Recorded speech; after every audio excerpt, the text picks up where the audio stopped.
जय माता दी, जय महाकाल। एक बार फिर आप सभी लोगों का मेरे YouTube चैनल में हार्दिक स्वागत है। दोस्तों, आज हम चर्चा करेंगे पितृदोष पर। अक्सर पितृदोष पे मैंने आप लोगों को बताया है कि कोई भी चलता हुआ कार्य, जैसे किसी का कोई भी कार्य चल रहा है, एकदम बीच में रुक जाता है, या घर में कुछ छोटी छोटी बातों में तनावपूर्ण स्थितियाँ उत्पन्न होने लगती हैं। जैसे कि सपोज दैट किसी ने पानी फैला दिया तो दूसरे ने कहा कि भैया पानी क्यों फैलाया है, तो जिसने फैलाया वो आपस में झगड़ने लगते हैं। घर में सब्जी बनी, उसमें थोड़ा सा नमक कम हो गया तो घर वाले सब लोग, जिसने सब्जी बनाया है उसके ऊपर चढ़ बैठे, वो भी इरिटेट हो गया। और मतलब हर समय घर में तनावपूर्ण स्थितियाँ उत्पन्न होती रहती हैं। तो संभवतः आपके जन्मपत्री में कहीं ना कहीं पे पितृदोष उपस्थित होगा। वैसे भी जब मैं जन्मपत्री देखता हूँ तो हर चौथी पाँचवीं जन्मपत्री में पितृदोष देखने को मिलता है। और आजकल हम लोगों का लाइफ स्टाइल भी ऐसा हो गया है कि पितृ किसके संबंधित दिक्कतें दिखने लगती हैं, अपने आप ही हो जाती हैं। हम लोग कुछ ऐसे कार्य कर जाते हैं जो कि पितरों के लिए हानिकारक होते हैं। पितृ हमसे नाराज़ हो जाते हैं। और इस समय श्राद्ध पक्ष चल रहा है। पितरों से संबंधित कोई भी कार्य अगर हम इन दिनों करते हैं तो इसका हमें पूर्ण लाभ प्राप्त होता है। पूरे साल हम क्रिया करते हैं पितरों को मनाने के लिए, जो है पीपल के वृक्ष पर जल चढ़ाते हैं, तरीके तरीके की क्रियाएं करते हैं। फिर भी अगर पितृ हमसे नाराज़ रहते हैं तो पितृपक्ष में कुछ ऐसी क्रिया है इसे अगर हम करेंगे तो इसका लाभ हमें अवश्य प्राप्त होगा।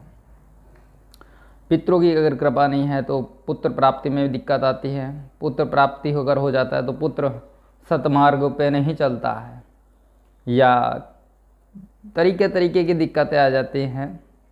जैसे कि आदमी कभी भी जिस प्रकार की सफलता चाहता है उस प्रकार की सफलता नहीं मिल पाती। अगर सफलता मिल जाती है तो उसको मेंटेन नहीं रख पाता है, कुछ ही समय में फिर से उसकी स्थिति डामाडोल होने लगती है। तो संभवतः पितृदोष संभवित आपकी कुंडली में है। और अगर पितृदोष नहीं भी है, अगर पितृ हमसे खुश हैं, प्रसन्न हैं, तो ग्रह दोष भी जो है वो पितरों की कृपा के माध्यम से ठीक हो जाता है। तो हम लोगों को पितरों को प्रसन्न करना ही करना चाहिए। अगर पितृ हमसे प्रसन्न हैं, एक कुल देवी देवता और एक पितृ, अगर ये दो लोग हमसे प्रसन्न हैं, तो अगर हमारी जन्मपत्री में कोई बढ़िया योग नहीं है तब भी जो है हम उच्चता के शिखर पर पहुँचते ही पहुँचते हैं। हम बहुत सी जन्मपत्रियों में ऐसा देखते हैं कि उसके सरकारी नौकरी के योग नहीं है, लोगों ने बता दिया सरकारी नौकरी नहीं है, उसके बाद भी उसे सरकारी नौकरी मिल जाती है। ये क्वेश्चन आता है मेरे सामने अक्सर। उसकी जन्मपत्री ज़्यादा बढ़िया नहीं है, उसके पश्चात भी उसे धन के मामले में कहीं पे कोई दिक्कत नहीं आ रही है। इसका मतलब है कि पूर्व जन्म से उसके कुछ ऐसे कर्म हैं कि उसके ऊपर पितरों की विशेष कृपा है, या उसके जिस कुल गोत्र और जिस खानदान में उसने जन्म लिया है उस खानदान में पितरों को की विशेष कृपा है। तो उसको ग्रह दशा कैसे भी हो, पितरों की कृपा के माध्यम से उसे सभी कुछ प्राप्त होता है। आज पितृपक्ष पे काफ़ी लोगों के मैसेज, फ़ोन भी आ रहे हैं मेरे लिए कि पितरों के लिए कुछ स्पेशल आप बताएं।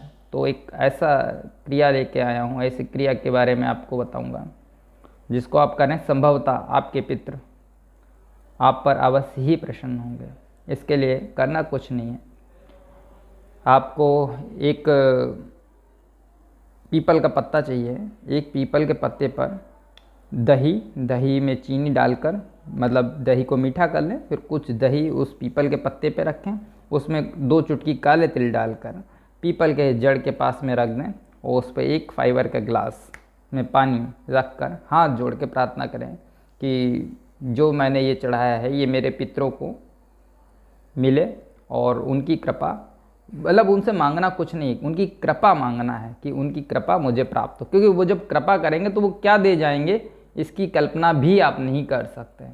क्योंकि आप मांगेंगे थोड़ा सा, वो देंगे तो बहुत कुछ देंगे, जिसके बारे में आपको कल्पना मात्र भी नहीं है। उनकी कृपा मुझे प्राप्त हो। ऐसा पितृपक्ष में अगर आप पर डे करते हैं तो संभवतः ये पितृपक्ष खत्म होते होते आपकी आधी से ज़्यादा समस्याओं का निदान हो जाएगा और पितरों की कृपा आपको प्राप्त होने लगेगी।